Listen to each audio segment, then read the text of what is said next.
കാത്തിരുന്ന് ബോറടിച്ചാ ഒരെണ്ണം കത്തിച്ചു വലിക്കാണെന്ന് തോന്നിയില്ലേ? ഏയ് അതിന് ഞാനിപ്പോ അങ്ങനെ കത്തിക്കാറൊന്നുമില്ല. എന്നാ ലാസ്റ്റ് കത്തിച്ചേ? അത് ഇന്നലെ ആവൂലേ?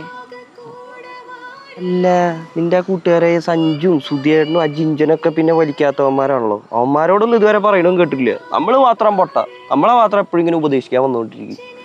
ഞാൻ പറഞ്ഞ കേൾക്കണവരടുത്തല്ല എനിക്ക് പറയാൻ പറ്റുന്നത്.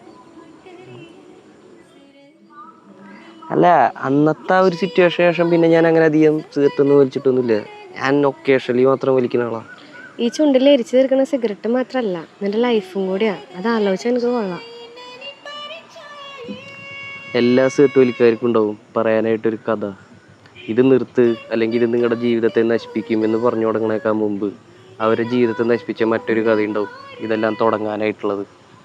അതാരും അന്വേഷിക്കാറില്ല, അതിനെപ്പറ്റി ആരും തിരക്കാറില്ല. ചില ആൾക്കാർ കുടിക്കും, ചില ആൾക്കാർ വലിക്കും, ചില ആൾക്കാർ പ്രണയത്തെ വീണ് ജീവിതം നശിപ്പിക്കും. എന്തായാലും മരണം ഉറപ്പാ.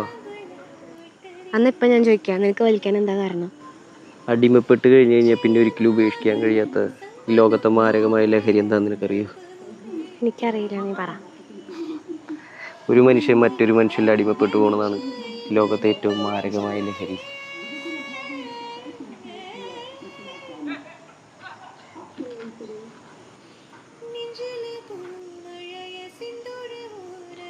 അന്ന് നിന്നെ നഷ്ടപ്പെടുന്നു അല്ലെങ്കിൽ നിന്റെ കല്യാണം കഴിഞ്ഞു എന്ന് പറഞ്ഞപ്പോഴായിരുന്നു ഞാൻ സിഗരറ്റ് വലിച്ചത്.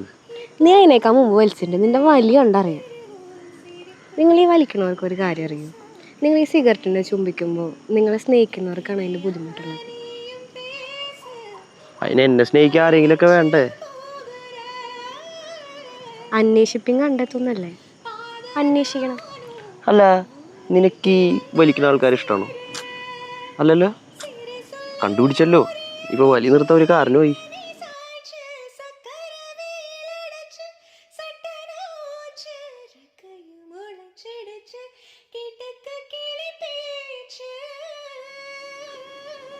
നീ വലി നിർത്തി എന്നെ വലിപ്പിക്കാനുള്ള പരിപാടിയല്ലേ?